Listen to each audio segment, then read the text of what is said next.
Ladies and gentlemen, good day and welcome to Adani Power Limited Q2 FY24 earnings conference call hosted by ICICI Securities Limited. As a reminder, all participant lines will be in the listen-only mode, and there will be an opportunity for you to ask questions after the presentation concludes. Should you need assistance during the conference, please signal an operator by pressing star then 0 on your touchtone phone. Please note that this conference is being recorded. I now hand the conference over to Mr. Mohit Kumar from ICICI Securities. Thank you, and over to you, sir. Thank you, Aman. Good evening. On behalf of ICICI Securities, we welcome you to the Q2 FY24 earnings call for Adani Power Limited. We are pleased to host the management. Today we have with us Mr. S.P. Khalia, CEO, Mr. Shailesh Sawa, CFO, and Mr. Nishit Dave, AVP Investor Relations. We'll start with brief opening remarks by the management, which will be followed by Q&A. Over to you, sir. Thank you. Good evening, dear friends. Thank you for joining us for the second quarter FY24 earnings call of Adani Power Limited.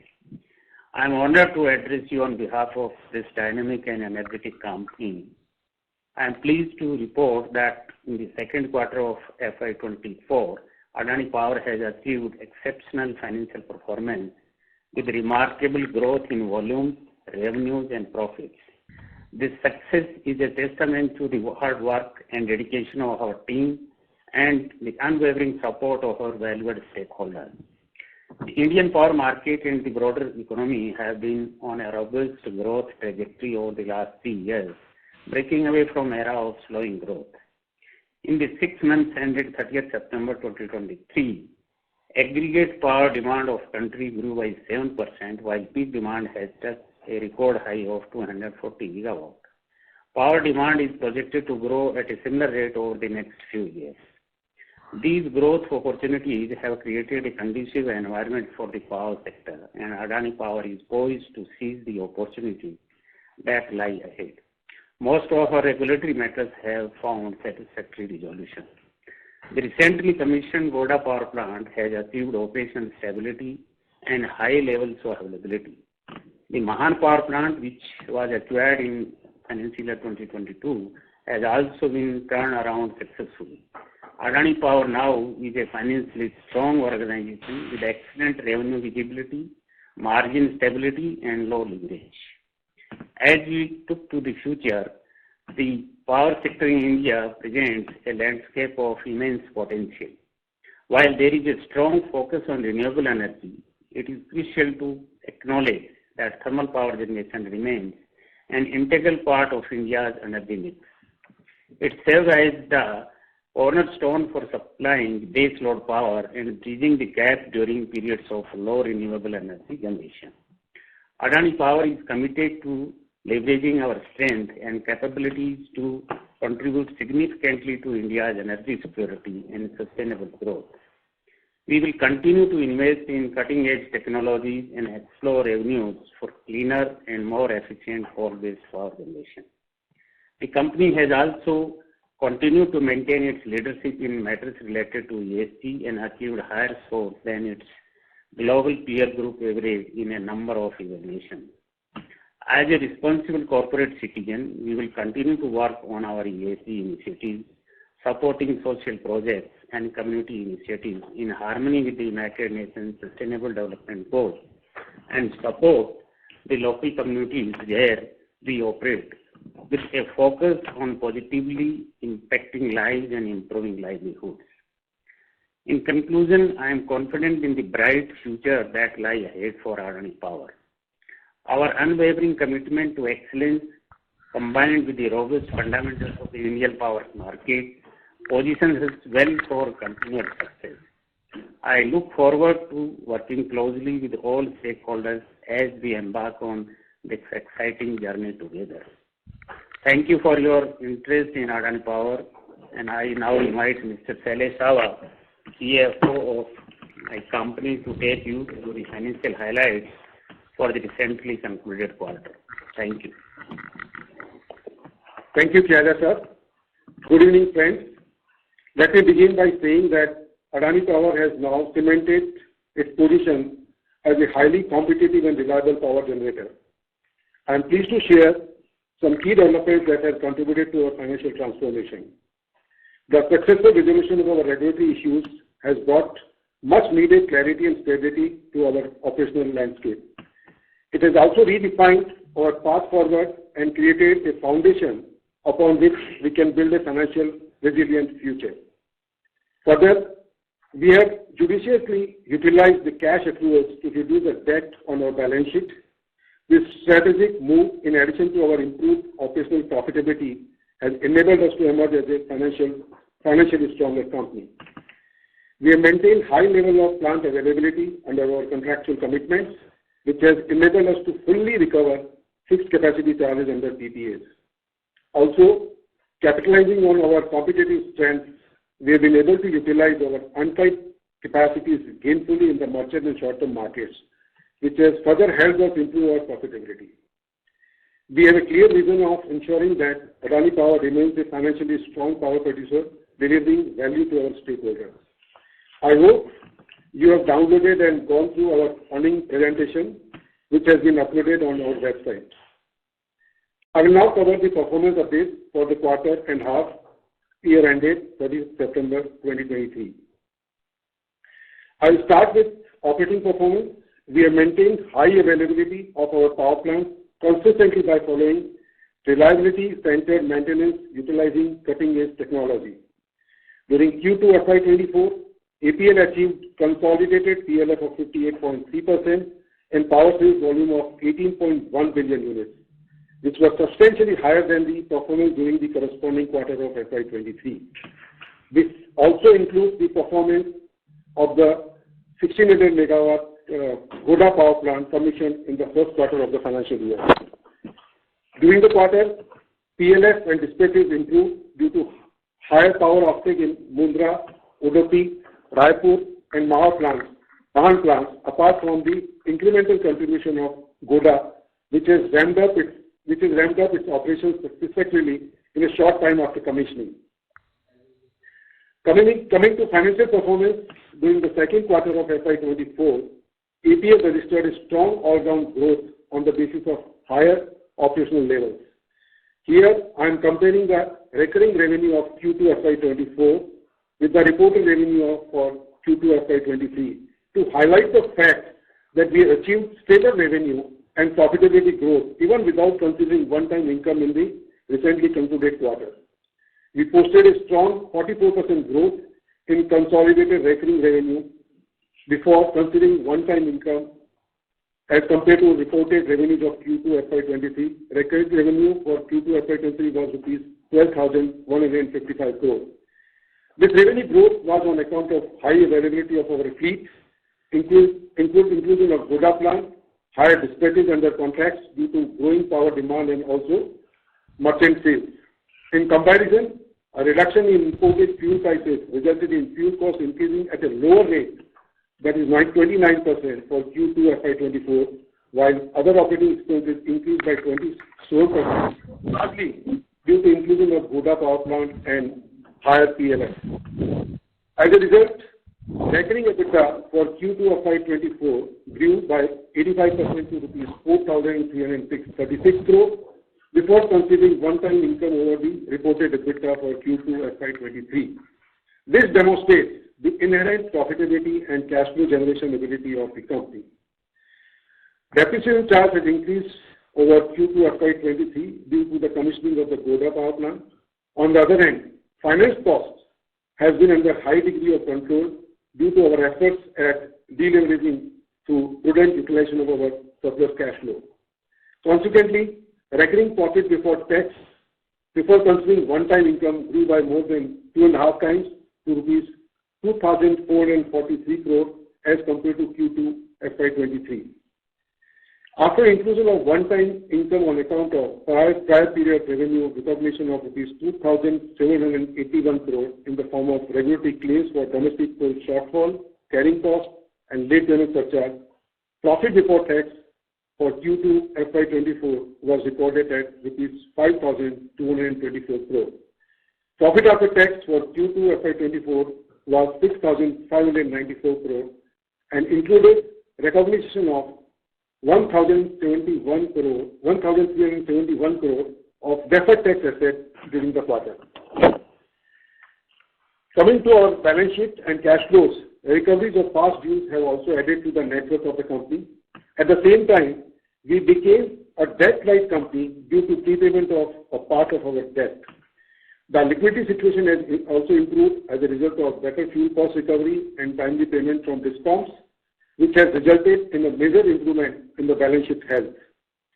As mentioned previously, APL has reduced its leverage significantly, with total debt coming down to rupees 32,214 crore as of 30th September 2023, as compared to rupees 42,242 crore as of 31st March 2023. These numbers also include working capital numbers. As a result, key leverage indicators have improved significantly, pointing at a healthy balance sheet and strong cash flows. For example, the fixed asset coverage ratio has improved by over 40% over this period, while debt to EBITDA based on trailing 12-month recurring EBITDA has become nearly half. It must also be noted that the contribution of the Godda plant to the trailing 12-month recurring EBITDA is for only part of the period, while the project debt is reflected fully in the balance sheet. This ratio will improve even further on a full year run rate basis.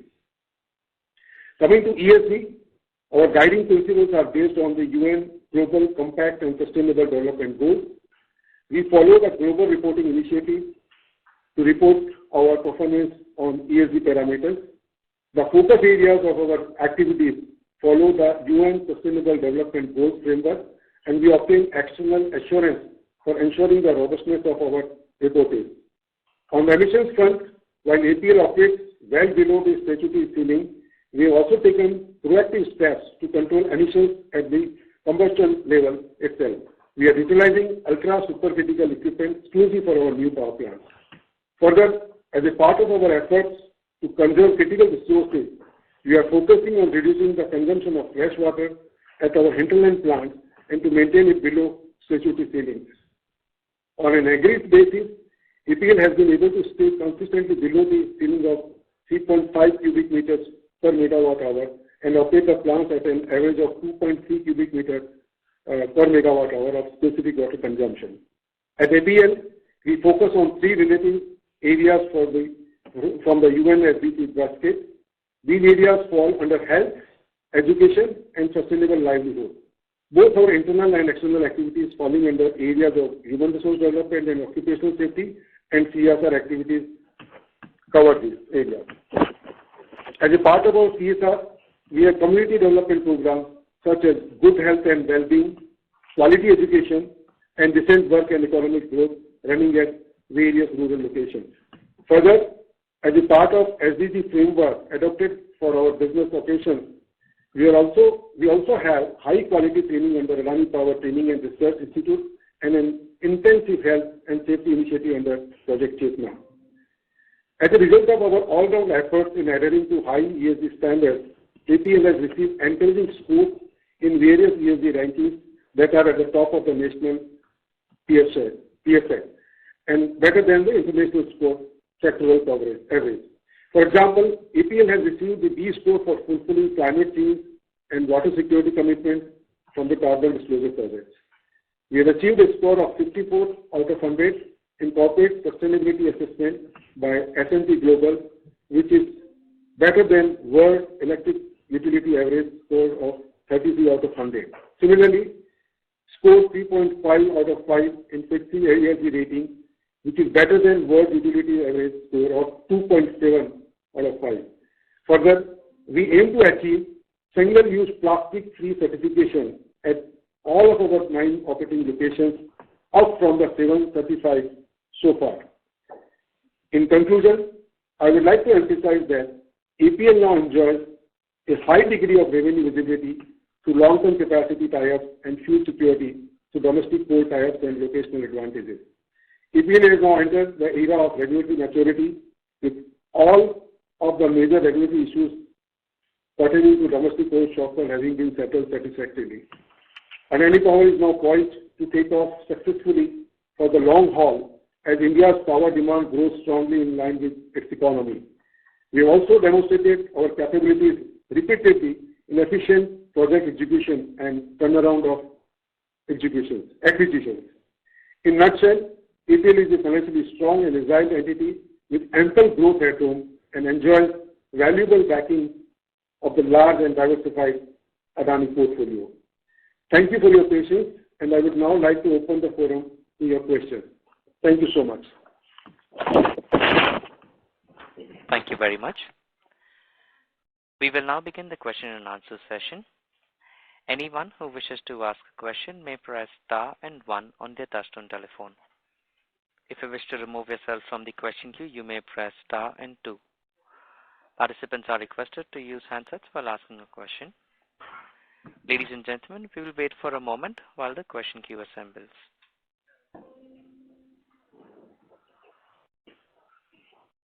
Anyone who wishes to ask a question may press star and 1 at this time.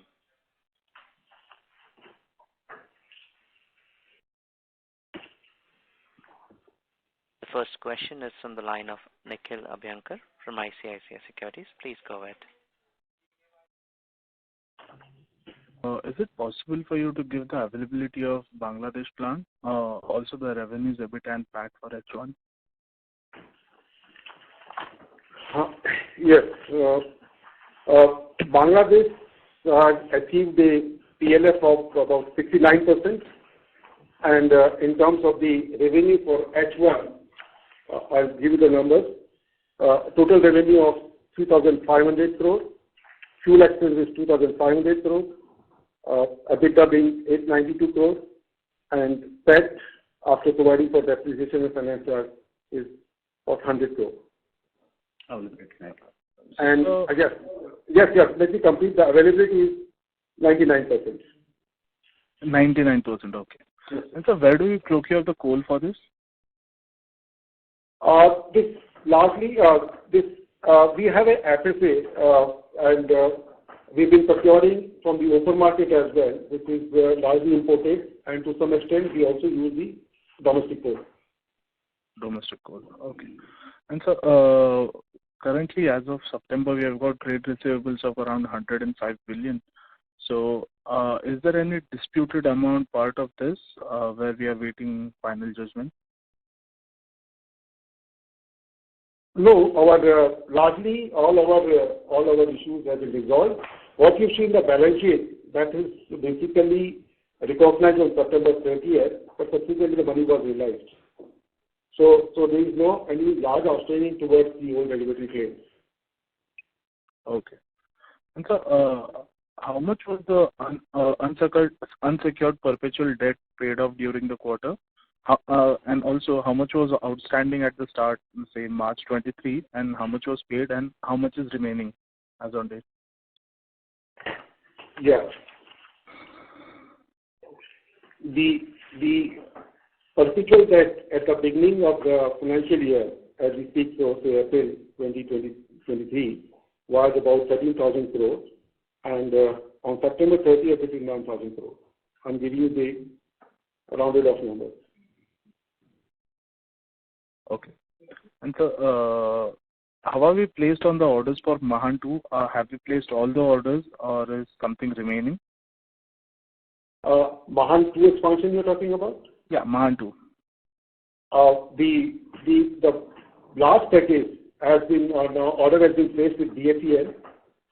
It happened about 2.5 months back, so which takes care of the substantial component of the packages, you know.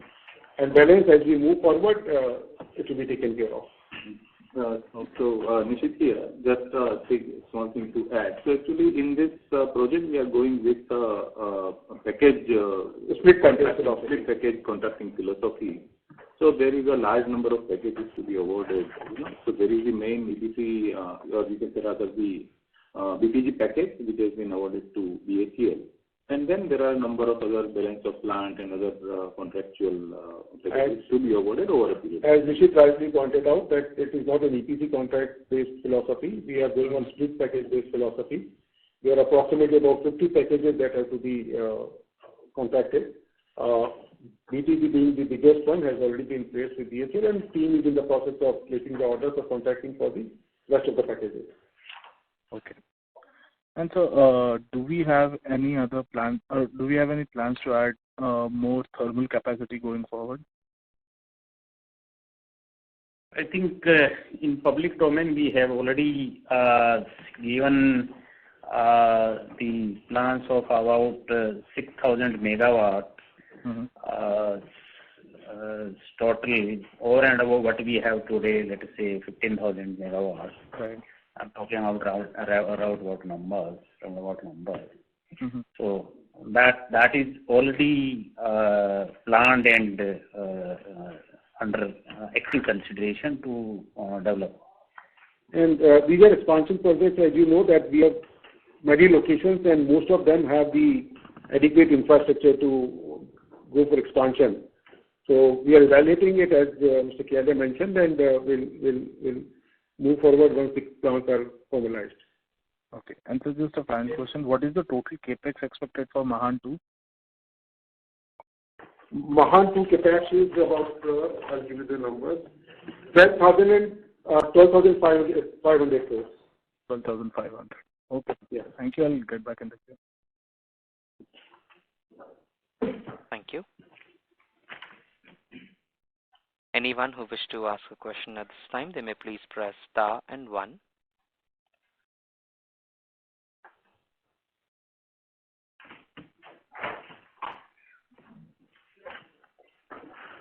The next question is from the line of Nirav Shah from GC Investments. Please go ahead.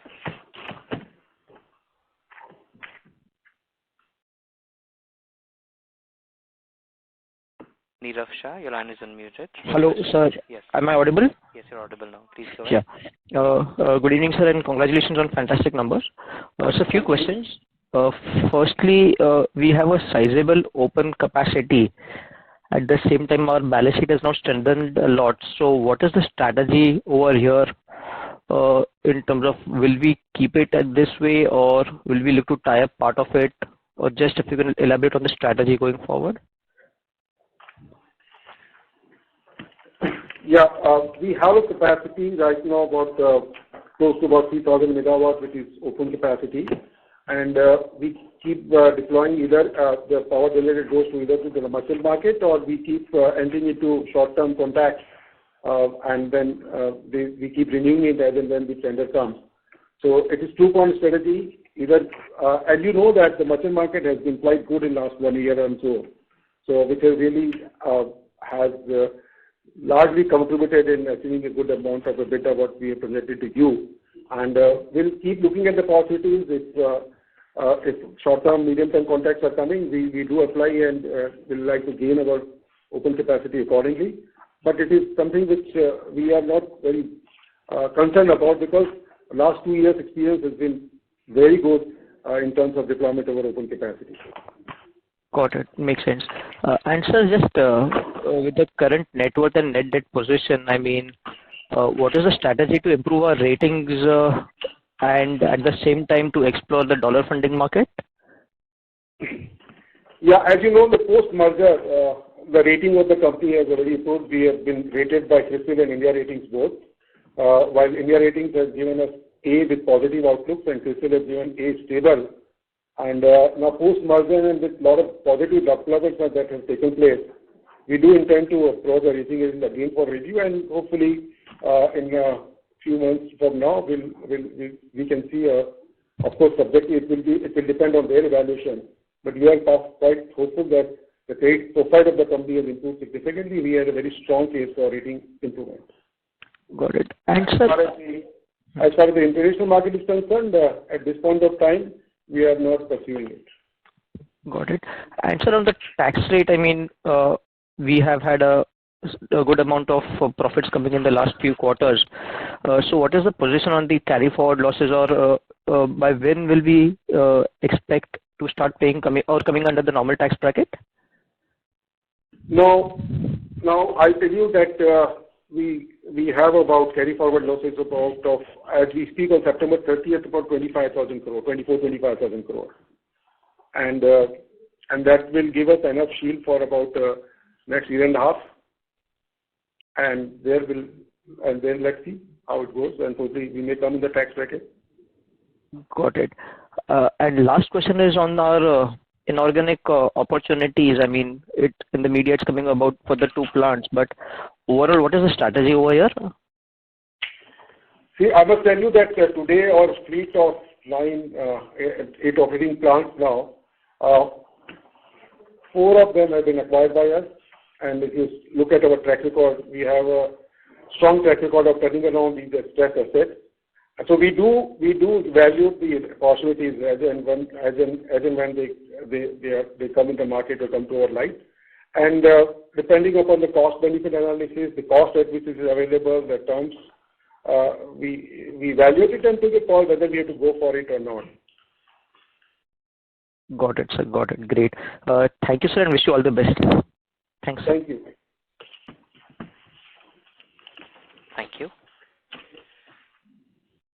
Anyone who wishes to ask a question at this time, they may please press star and 1. The next question is on the line of Dhruv Machar from HDFC AMC. Please go ahead. Yes, sir. Thank you so much. The first question was on the Gujarat PPA. I think there was some readjustment in the last quarter. Does it continue even in the current quarter? And have we, what is the, approach that we're taking for that adjustment? I mean, are we providing for it, or is it part of EBITDA or revenue? Yeah, Rajiv, you will take this? Yeah. Yeah, in the last quarter, we took an adjustment of around 1,200 crore because of the index adjustments. Because as per the CRC order, the tariff computation is based on the GR, based on the base rate and the CRC indexation as per the 6 months. So considering this order, we have taken an adjustment of 1,200 crore, and thereafter we are continuing to recognize the revenue based on the same method. So there is no subsequent adjustment required. Okay. So on recurring basis, it is in line with what the order or what the CRC order says. Yes, order is. Okay. This was first. The second question, sir, was from a near to probably 3-6 months basis. We are seeing that the coal inventory across the system seems a bit low. Probably that will influence the availability of coal and probably even in the merchant market, the availability of volumes. So how do you see this impacting us or influencing us for our merchant portfolio probably? Actually, the inventory of our power stations is quite good, and the recently concluded Shakti B8 auctions, we have fortunately got good quantity, and we don't foresee any issue for next 3 months. So at least for next 3 months, we are very comfortable, and by the time, obviously, the possibility of further production of coal going up is there, and we don't see any challenge now in this case. So for the next 3 months, you are reasonably secured from your merchant market, from merchant coal. Correct. Okay. And so last 2 quick questions is on the FGD. Have we done the FGD capexes, and if not, then what is the quantum that has to be done? What is the likely capex that you'll have to do over the next 2-3 years for that? Okay. We have about 11,000 megawatts, 11,600 megawatts of the capacity where we'll have to put the FGD in place. We've already placed the order for the FGD, and the target date or the date by which we have to have the FGD in place is between FY26 and 27, and we are well on course. And small capex will be incurred, and going forward, basis the need arises, we'll keep spending it. But large capex will only come towards last 2 years. But we have already placed the order. That is something which I would like to clarify. Okay. So large capex will come in 26, 27, not before that. Last 2 years, because it doesn't take much time. You require about 3.5 years to have a power plant in place. For FGD installation, not more than 18 to 24 months. So large capex will come only in last 2 years. And you will earn the regulated ROE, probably somewhere in that regulated ROE range. I think 10 across all our plants. Yes, sir. And so one last clarification on your PPT. You have given the merchant volumes, long-term PPA and this. So in the merchant volumes, you even include PPAs, I mean plants where you have PPAs for say 2-3 years. Those are also included in that, or that's part of the long-term? That is part of the classification is PPA, short-term and long-term both. So if for example, the 2-year PPA or 3-year PPA is not part of PPA, it is part of medium and short-term, right? Yes. Okay, got it. Sure, sir. Thank you so much and all the best. Thanks, sir. Thank you. A reminder to our participants, please press star and 1 to ask a question. We have the next question as a follow-up question from the line of Nikhil Abhyankar from ICICI Securities. Please go ahead. Hello. Thank you, sir. So can you give us the plant-wise EBITDA breakup for Mundra, Tiroda, basically all the plants? We actually don't publish the plant-wise EBITDA numbers. Post the merger, now we have one single integrated company with Mahan and Goda being outside as a separate legal entities. So numbers what we presented, and we would like to present the consolidated number. If you want PLF plant-wise, that can be given. No, sir. I wanted the EBITDA. And sir, what is our average cost of borrowing as on date, as of September 23? It's a little above 9%. As you know, the MCLR has gone up significantly in last 18 months or so.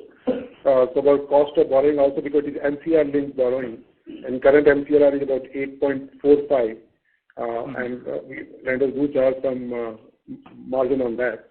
So our average cost of borrowing is around 9 plus few points, 9.05 or so. Okay. And this is the weighted average cost of all borrowing. Okay. And so last question, how much amount of our capacity is tied up with medium-term PPAs?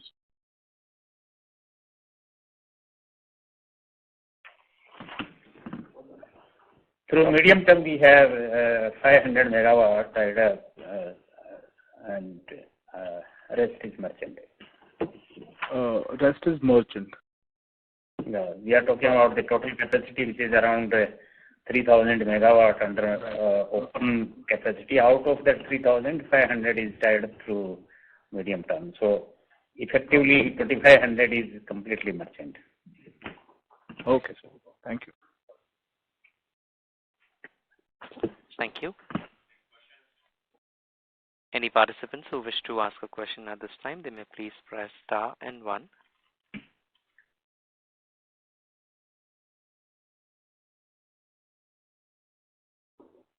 The next question is from the line of Sumit Kimani from Subhij Enterprise. Please go ahead. My question is about how do you see the political risk extract to our company? Say, for example, the Bangladesh situation is there, and another is the Indian politicals that every second day blame on the company for doing some wrongs. I think this call is on our performance, and let us focus the discussion on the numbers and APL Adani Power's operations. As far as Bangladesh is concerned, we have a legally binding PPA with them, and which is backed by the sovereign guarantee. So we say we are fully secure as far as our supply of power to Bangladesh is concerned. Beyond that, we will not like to comment. Okay, thank you. Thank you. Participants, please press star and 1 to ask a question.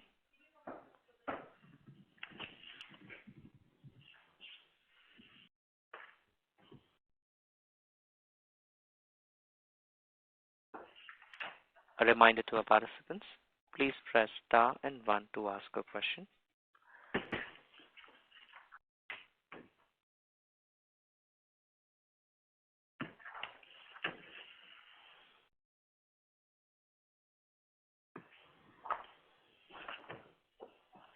Ladies and gentlemen, as there are no further questions from the participants, I would now hand the conference back to the management for their closing remarks. Thank you, and over to you, sir. Thank you so much to all the participants for your time, and it was really great interacting with you. And it has been, after a long gap, we are having this interaction with you, and we are happy to provide any information which you require. You can contact, you can touch base with Nishit Dave, who basically is head of our IR, and we'll be very happy to clarify or answer any of the queries which you may have. Thank you so very much. Thank you. Thank you very much. Ladies and gentlemen, on behalf of ICICI Securities Limited, that concludes today's call. Thank you all for joining us, and you may now disconnect your lines.